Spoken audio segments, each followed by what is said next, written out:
මේක තමයි මම වොයිස් ඕවර් කරන පළවෙනි බ්ලොග් එක. මම මේක වීඩියෝ කරේ ඡන්දේ දවසේ.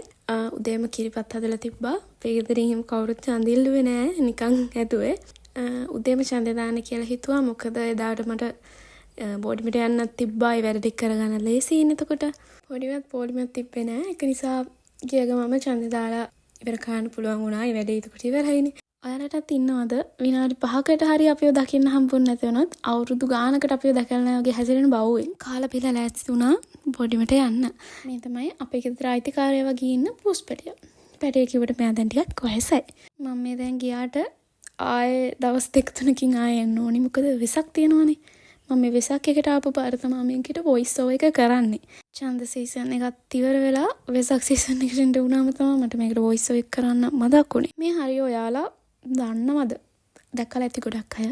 ඉතින් මේ තව බස් එකේ යන ගමන් කොහොම හරි අන්තිමට බෝඩිමට ආවා. මේ තමයි අපේ ලස්සන බෝඩිම. අදට එච්චරයි. මගේ vlog එක බලුවට thank you හැමෝටම. bye.